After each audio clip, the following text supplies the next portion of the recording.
Bienvenue dans cette vidéo sur la diarrhée du voyageur. Paul, 30 ans, avocat à la Commission européenne, s'envolera dans 2 semaines pour le Vietnam, afin de s'accorder une pause. Au programme, balade dans les hauts plateaux du Vietnam. Aujourd'hui, son médecin généraliste lui a remis une ordonnance. Celle-ci comporte un traitement en cas de diarrhée qui comprend à la fois un antidiarrhéique, le racécadotril, une solution de réhydratation ORS et un antibiotique, l'azithromycine. La prescription vise à prendre en charge la tourista ou diarrhée du voyageur, une pathologie fréquente dans les pays aux conditions d'hygiène précaires. La diarrhée du voyageur se définit par la survenue brutale d'au moins 3 selles de consistance très molle à liquide par jour, associées au moins à l'un des symptômes suivants: douleur abdominale, nausées, vomissements, fièvre, du sang et ou du pus dans les selles. Les symptômes apparaissent essentiellement lors de la première semaine de voyage, mais ils peuvent survenir tout au long du séjour et même après le retour. La tourista se déclare lorsque les voyageurs ont ingéré de la nourriture ou de l'eau, contaminés par des bactéries, des virus ou des parasites auxquels ils ont été peu exposés auparavant et contre lesquels ils ne sont pas immunisés.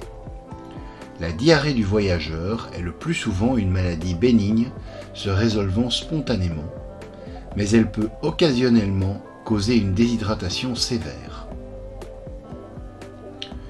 Le risque de contracter la tourista dépend de plusieurs facteurs: du pays d'origine et de la destination. Un touriste originaire d'un pays développé qui se rend dans un pays en voie de développement aura plus de chances de développer une tourista qu'un touriste originaire d'un pays en voie de développement. De la destination choisie. On peut contracter la diarrhée du voyageur partout dans le monde, mais elle apparaît plus fréquemment lorsque les infrastructures hygiéniques et sanitaires sont déficientes. La plupart des régions d'Asie du Sud-Est, incluant l'Inde et le Népal, du Moyen-Orient, d'Afrique et d'Amérique latine sont à risque élevé. Les régions à risque moyennement élevé sont l'Europe du Sud, l'Afrique du Sud et certaines îles de l'océan Pacifique. De la durée du voyage, le taux d'incidence de la tourista est maximal pour les séjours de 3 semaines dans les régions à haut risque. À la suite de voyages répétés et ou de séjours prolongés, plus d'1 mois, les risques diminuent en raison du développement d'une certaine forme d'immunité. Du mode de vie sur place, le risque est plus élevé pour les aventuriers qui se déplacent dans des environnements extrêmes par rapport à ceux qui logent dans un hôtel de luxe. De la condition de santé du voyageur, l'existence d'une maladie chronique, par exemple le diabète, ou d'un déficit immunitaire, par exemple chez le sujet âgé ou une personne atteinte du sida, sont des facteurs favorisant une contamination. C'est aussi le cas des sujets présentant une hypochloridrie, c'est-à-dire une production insuffisante de l'acide chlorhydrique au niveau de l'estomac. L'acidité gastrique est un moyen de défense contre l'invasion des agents pathogènes. Ainsi, les personnes prenant des médicaments qui diminuent l'acidité gastrique, des antiacides, des inhibiteurs de la pompe à protons, sont à risque de contracter la diarrhée du voyageur. Dans 80 à 90% des cas, la diarrhée du voyageur est d'origine bactérienne, et l'agent causal incriminé dans environ la moitié des cas est Escherichia coli pathogène par les entérotoxines qu'il libère. Néanmoins, d'autres bactéries, Campylobacter, Shigella, Salmonella, Yersinia, Vibrio, peuvent aussi en être responsables. Dans 10 à 20% des cas, elle est d'origine virale.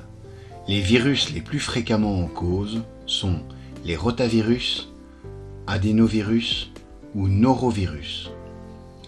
Plus rarement, des parasites peuvent également être responsables de la tourista, principalement Giardia intestinalis.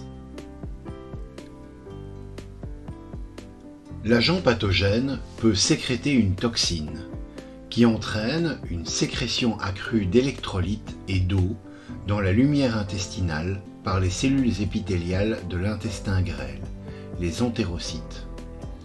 Il n'y a pas d'invasion ni destruction de l'épithélium. Le tableau clinique est celui d'un syndrome colériforme. Les selles sont aqueuses, très fréquentes. Elles ne contiennent ni pus ni sang. Elles sont souvent accompagnées de vomissements. Les douleurs abdominales sont peu intenses, voire inexistantes. La fièvre est habituellement absente. Le risque de déshydratation est ici majeur, surtout pour les enfants et les personnes âgées. La forme la plus spectaculaire de ce syndrome est le choléra. Parmi les principales souches pathogènes responsables d'un syndrome colériforme, on retrouve Vibrio cholerae, Escherichia coli entérotoxinogène, Staphylococcus aureus, certains virus, notamment le norovirus, rotavirus, adénovirus. Ce syndrome peut également être retrouvé lors de parasitoses dues à Giardia et Cryptosporidium.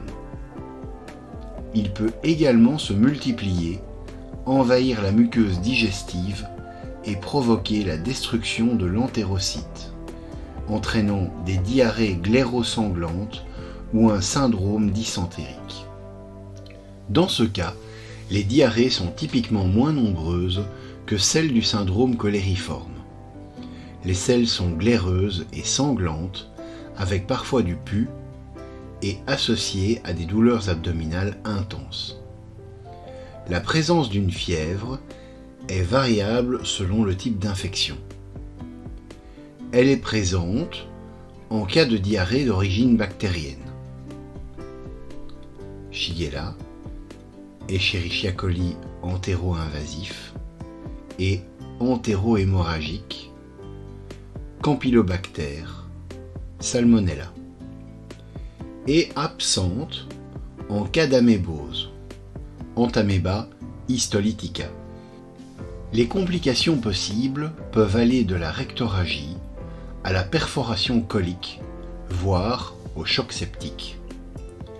La plupart du temps, la tourista se limite à une diarrhée hydrique bénigne, avec une émission de 2 à 4 selles par jour et cède en moins de 4 jours en l'absence de traitement. Cette forme typique est habituellement liée à Escherichia coli entérotoxinogène.